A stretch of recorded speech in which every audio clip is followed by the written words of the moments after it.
Fala pessoal, bom dia, boa tarde, boa noite, boa madrugada aí para quem está assistindo esse vidinho na madrugada. Processo do trabalho, plano 6, tá? A aula já deve ser às 7, eu acho, mas agora é o plano 6, ok, gente? E nesse plano 6 a gente vai, nessas próximas aulas, a gente vai abordar sobre 3 assuntos bem importantes. A gente começa falando para vocês sobre o que vem a ser procedimentos na Justiça do Trabalho. E eu vou falar para vocês quais são os tipos de procedimentos que eu tenho na Justiça do Trabalho. Depois eu vou falar para vocês da petição inicial e de suas características na Justiça do Trabalho, os requisitos e tal, para que ocorra a petição inicial. E fecho, esse plano 6 em mais 2 ou 3 aulas, falando sobre a contestação na Justiça do Trabalho e suas características, certo? Então, quando eu falar de procedimento, quando agora a gente vai falar sobre procedimento, essa aula e talvez a próxima, a gente vai falar do rito sumaríssimo na Justiça do Trabalho. É um procedimento, apesar de ser comum, mas é um procedimento diferenciado que a gente só tem na Justiça do Trabalho com características ímpares. Tanto é que seus artigos estão todos preenchidos lá a partir do 852A e seguintes da CLT. A seguir, quando eu falar de petição inicial, eu já vou falar de petição inicial no rito normal ordinário, no rito sumaríssimo, e fecho o plano falando sobre contestação. Então a nossa próxima atividade, que deve ter um prazo aí para o dia 30, a próxima atividade que vai ser uma atividade prática, tá? Eu vou, eu posso colocar uma petição inicial, e eu quero que vocês coloquem, elenquem quais são os principais, eu vou colocar um caso prático e vocês vão fazer os principais pontos que alegariam na contestação. Nossa aula não é prática, por isso que eu não vou querer uma contestação, certo? Eu não vou querer uma contestação agora. Conhecimento acerca do sumaríssimo vou precisar, vocês vão precisar, E da petição inicial também, e por aí vai. Tá, gente? Então, para a nossa última atividade da primeira unidade, esses próximos vídeos vão ser essenciais, para vocês identificarem, saberem o que é essencial na petição inicial e saber o que se alega na contestação. E aí depois vão aprender a colocar as principais partes, No caso, eu vou explicar para vocês quais são as principais partes, o esboço de uma contestação, e vou cobrar isso através de uma atividade. Beleza? Comecemos. Procedimentos na Justiça do Trabalho. No plano 3, lá a gente já falou no plano 4 sobre quais os tipos de procedimentos que eu tenho na Justiça do Trabalho. Então, na Justiça do Trabalho eu tenho o rito de alçada. Primeiro, o que é procedimento, O que é procedimento para quem está chegando aí agora? Bom, tem gente que chega cada hora. Eu não me admiro de chegar ainda quando voltar às aulas. Só conhecer gente nessa sala de aula.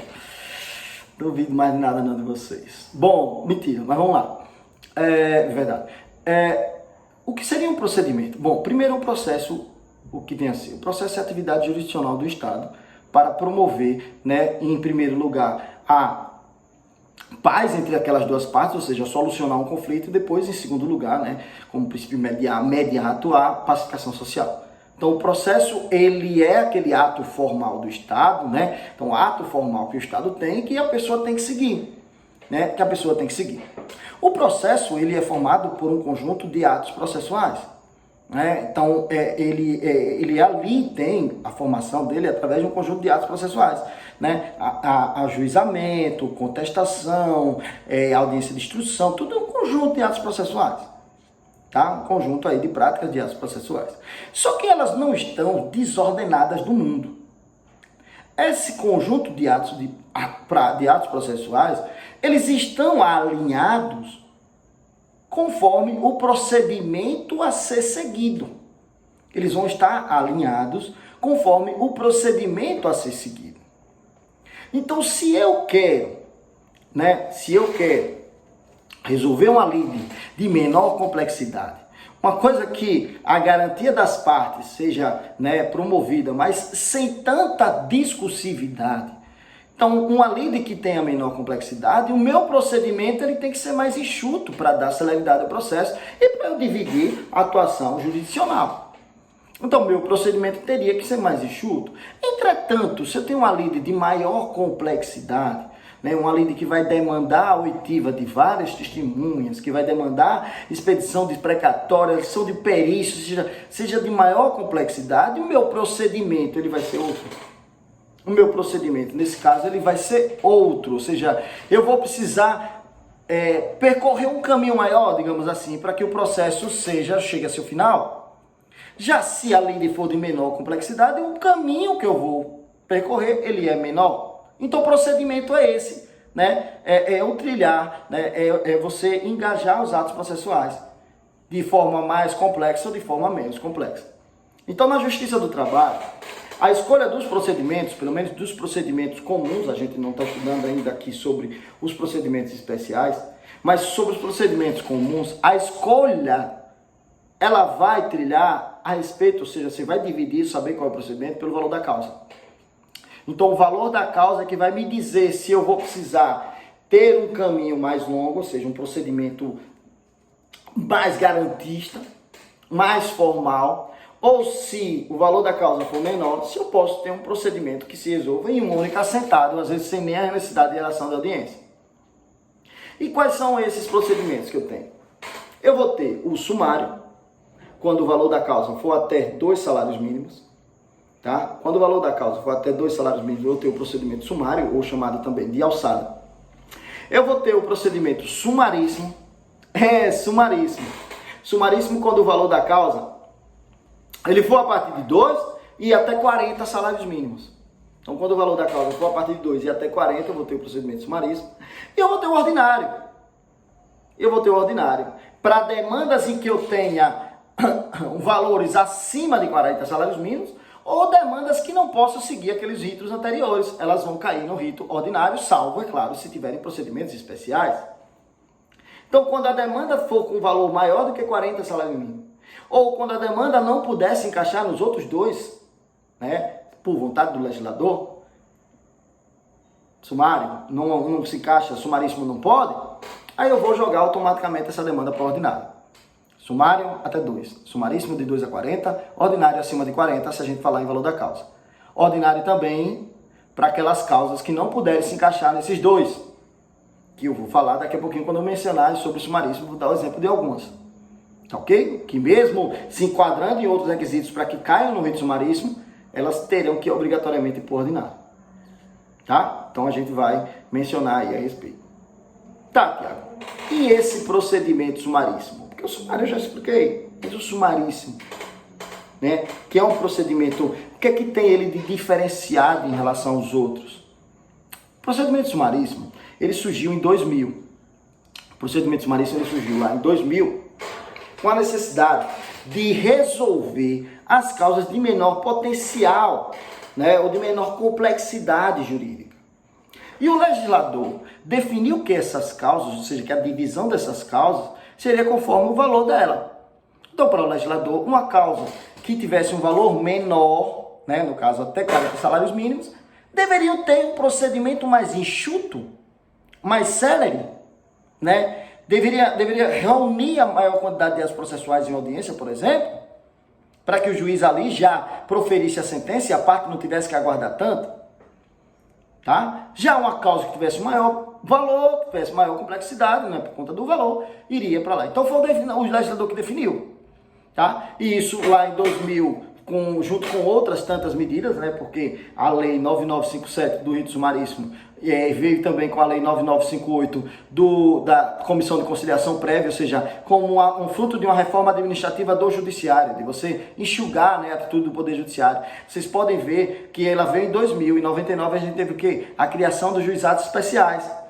Né? Os juizados especiais na esfera civil e federal, eles têm essa incumbência, né, do rito sumaríssimo. De quê? De abarcarem as causas de menor complexidade, para que você possa separar a atuação do Poder Judiciário e o Judiciário possa, naquelas causas que não for demandar tanto, reunir e julgar mais rápido. Já nas que demande um pouco mais de atenção, o Poder Judiciário vai demorar um pouquinho mais. Tá? O que é que tem de especial no rito sumaríssimo? Onde é que eu vou encontrar as características do rito sumaríssimo? Artigo 852A e seguintes da CLT.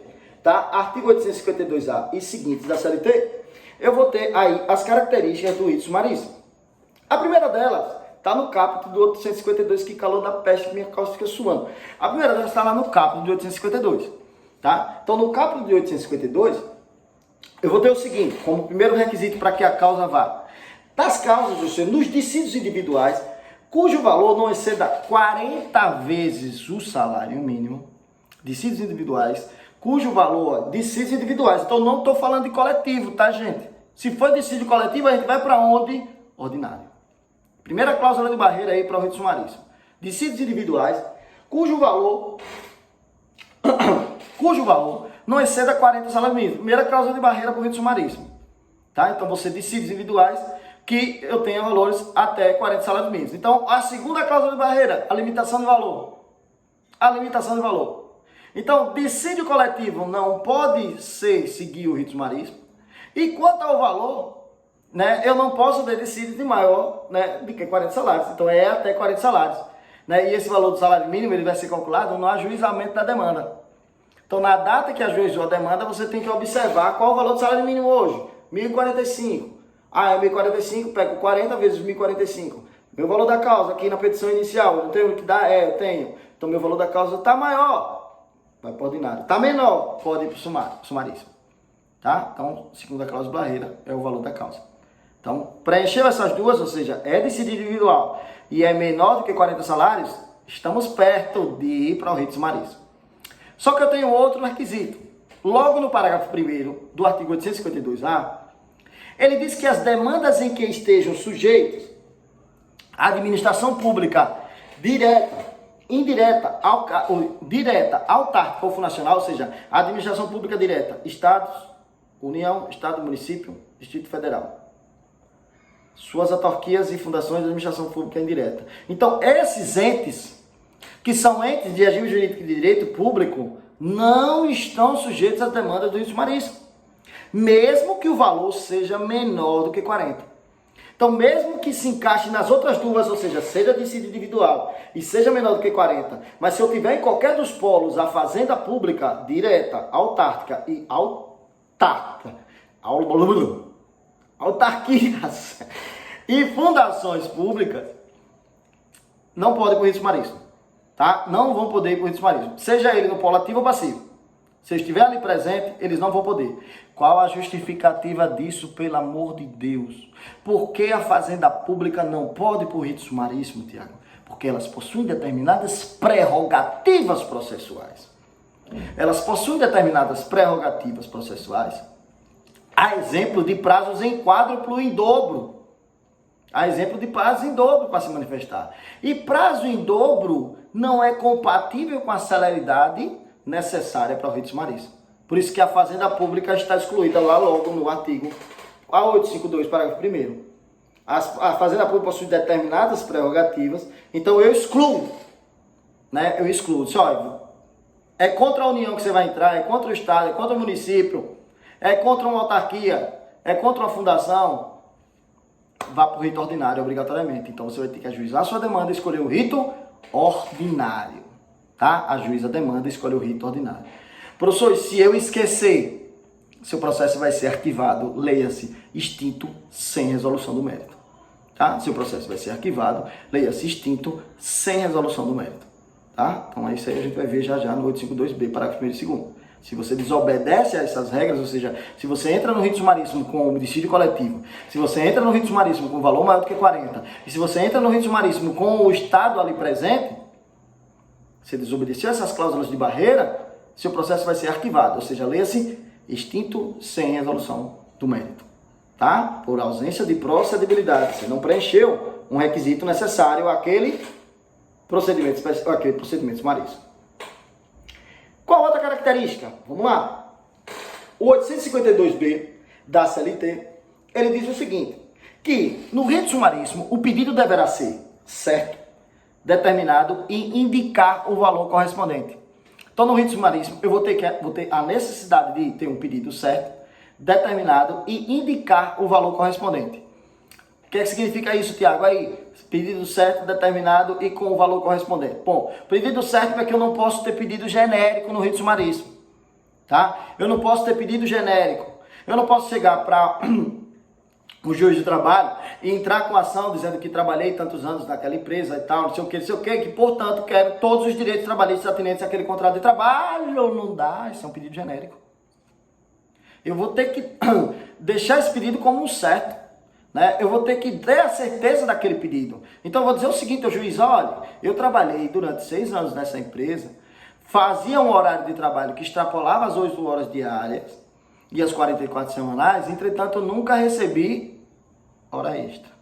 Aí, eu tenho que ser o que é pedido certo, né? Eu tenho. E determinar é quando eu disser a quantidade de horas que eu quero, gente. Eu tenho que dizer a quantidade de horas que eu quero. Então, eu tenho que dizer, olha, eu fiz hora extra, então eu quero hora extra, tenho a certeza do meu pedido. E eu quero determinar, eu quero o pagamento de 48 horas extras mensais que eu fiz e não recebi durante o contrato de trabalho. Ah, acabou, Tiago? Não, eu tenho que dizer também o seguinte, indicar o valor que corresponde a esse pedido. Então eu tenho que ter a certeza do pedido, saber qual é o valor, ou saber qual é o pedido, hora extra. Indicar a quantidade, determinar a quantidade do pedido, ou seja, não é hora extra infindáveis, não, é que são 48 horas mensais, então eu estou determinando quanto é o meu pedido. E dizer qual é o valor desse, ou seja, indicar o valor, no valor de R$3.000 por mês. 48 horas extras dão um valor de R$3.000 por mês. Então eu tenho um pedido certo, líquido, né, como dizem, né, determinado. Líquido certo determinado, decora isso aí. Líquido certo e determinado. Tá? Certo, eu indico qual é a verba no meio de tantas no contrato de trabalho que podem ser, né, vilipendiadas pelo empregador. Determinado para eu dizer quanto daquela verba eu quero, né, quantas daquelas verbas eu vou ter direito. E a liquidação, no caso, indicação do valor daquela verba, tá? Então, o pedido ele tem que ser... Professor, se não vier dessa forma, ele tem que acompanhar uma memoriazinha de cálculo. Cálculo, tenha medo. Tenha medo, mas tem que saber fazer, tá, gente? Quer atuar na área trabalhista, tem que entender um pouquinho de cálculo, até porque atuar em qualquer área, porque vocês vão ter que começar calculando honorários advocatícios. Já viu isso aqui, certo? Então... líquido, certo e determinado o pedido, tá? Para quê? Para que ele se encaixe lá dentro dos 40. E por que o legislador, cargas d'água, exigiu essa certeza, essa determinação? Para que, Tiago, ele exigiu isso? Gente, é porque quando a parte de lá consegue ler na petição inicial, identificar o que você está pedindo e quantificar o que você está pedindo, ela tem a noção, mais ou menos, né, de quanto ela pode oferecer, de repente, para chegar num acordo. Então, a ideia é promover a rápida solução. Então, tem que estar mais claro possível a petição inicial. Certo? Tem que estar mais claro possível a petição inicial. Professor, e se eu não liquidar, o juiz vai fazer o quê? Extinguir seu processo. Seu processo vai ser arquivado. O TST ainda tem uma súmula dizendo que o juiz deve fazer o seguinte. O TST diz que o juiz, ele deve dar um prazo de 5 dias para você liquidar, ou seja, juntar a sua planilha de cálculo, tá? Só então, se você não cumprir esse prazo, no caso, não cumprir o prazo de 15 dias aí dado para aditar a petição inicial, né, o TST, em algumas decisões, tem admitido a extinção do processo. Outros juízes permitem a conversibilidade do rito, seria converter o rito sumaríssimo em ordinário, já que ele não está com o pedido líquido certo. Mas se a pergunta for objetiva, gente, não tem xixi minha nega não, tá? Se a pergunta for objetiva, não questão objetiva, a parte entrou com o rito sumaríssimo e não liquidou o pedido, não apresentou planilhas, o processo vai ser extinto, ele vai ser arquivado, leia-se, extinto sem resolução do mérito, tá? Extinto sem resolução do mérito, e aí ele entra com outro processo. Já que foi sem resolução, ele entrar com outro processo. Se for pelo rito sumaríssimo, ele vai ter que preencher aí e indicar os valores. Tá? Se for pelo rito sumaríssimo, ele vai ter que preencher e indicar todos os valores. Beleza? Então, esse é outro requisito lá, artigo 859b, inciso 1. O inciso 2, ele traz mais um requisito, tá? O inciso 2, ele traz mais um requisito para o rito sumaríssimo. Olha, só estamos no B, viu? O inciso 2, ele traz outro requisito, qual seja? É de que não se admite a citação por edital. No rito sumaríssimo não vai ser admitida a citação da parte contrária por edital. Portanto, se você não sabe o endereço, entre pelo rito ordinário. Se você não sabe o endereço dela, né, vai ser aquele endereço incerto e determinado, entra pelo rito ordinário. Ah, professor, mas hoje em dia, às vezes, né, e com essa suspensão dos prazos, às vezes demora muito até para chegar a notificação, pode ser que a empresa não esteja mais lá, saiu, sumiu, não importa. O juiz vai extinguir, né, se não for localizado, se você não tiver outro endereço para citação, tá? Ou por oficial de justiça, ou pelos correios. A ideia é não demorar, gente. Por quê? Porque o requisito do inciso 3, ele é incompatível com o 2. Porque o inciso 3 do artigo 852b é que ele deve ser, é que ele diz o seguinte: a demanda, né, a apreciação da reclamação, ela vai ocorrer no prazo máximo de 15 dias. Então, leia-se, a primeira audiência deve ser no prazo máximo realizado de 15 dias. E 15 dias é incompatível com o prazo do edital. 15 dias é incompatível, porque o edital eu tenho que fazer o seguinte: eu tenho que publicar o edital e ele tem que ficar publicado no Diário Eletrônico da Justiça do Trabalho por 20 dias. Só então começa o prazo de defesa. Então eu já tenho aí ultrapassado o prazo de 15 dias para a marcação da primeira audiência. Então, o artigo 852b, inciso 3, ele é incompatível, tá? Com essa citação por edital. Por isso que não se admite a citação por edital no rito sumaríssimo. Ah, professor, mas se eu não souber endereço, você fica muito ordinário, não tem problema não. Sua audiência vai ser marcada aí com prazo suficiente para que ocorra a citação do reclamado por edital. Agora, se tiver lá citação por edital, se você colocar que não sabe o endereço da parte, endereço incerto não sabido, que ela se mudou, não entra com o rito sumaríssimo, não. Se entrar com o rito sumaríssimo, o processo vai ser extinto, tá? Entrou com o rito sumaríssimo pedindo a citação por edital, o processo vai ser extinto. Leia-se, arquivado, né, extinto sem resolução do mérito. Você pode entrar pelo outro rito e aí pedir, sim, a citação lá por edital.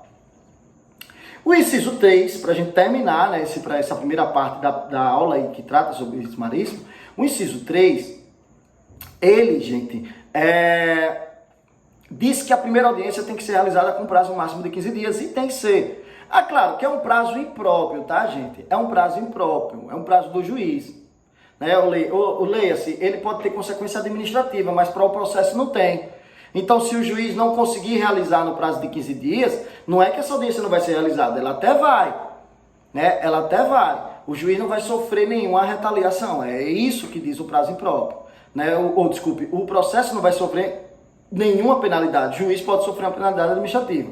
Então, é um prazo impróprio, esse prazo aí de 15 dias, né? É mais para se cobrar a Justiça do Trabalho, que concentre essas audiências aí no prazo de 15 dias, ou seja, que faça para que acelere, né, para dizer, olha, sumaríssimo 15 dias, né, e a gente vai ver mais adiante que está autorizado até você requisitar juiz substituto e fazer as audiências em 2 salas e de forma simultânea, para justamente conseguir esse prazo de 15 dias, né, então você está autorizado para justamente conseguir esse prazo de 15 dias, bater esse prazo de realização da primeira audiência de 15 dias. Mas veja como é lindo. Já pensou, se a gente concentra todos os atos processuais em uma única audiência? Então vamos supor que o juiz marque essa audiência para antes de 15 dias. As partes chegam, o juiz recebe a contestação, os documentos. O autor vai ter um prazo de 20 minutos para se manifestar sobre esses documentos da contestação. Depois ele vai passar para a instrução processual, tá? Se eu tiver testemunha, depoimento das partes, da outra, não sei o quê. E ali mesmo ele pode proferir a sentença em mesa. Então, no prazo de 15 dias, tá entendendo? No prazo de 15 dias, que a parte ajuizou a sua demanda, eu já tinha uma sentença. No prazo de 15 dias, que a parte ajuizou a sua demanda, eu tinha já uma sentença. Eu tinha já o resultado da prestação jurisdicional, pelo menos no conhecimento, né? Pelo menos na fase de conhecimento, eu tinha uma sentença. Então, é essa a tônica do rito sumaríssimo. Tá? É essa a ideia do rito sumaríssimo que a gente vai continuar a ver na aula que vem. Abraço.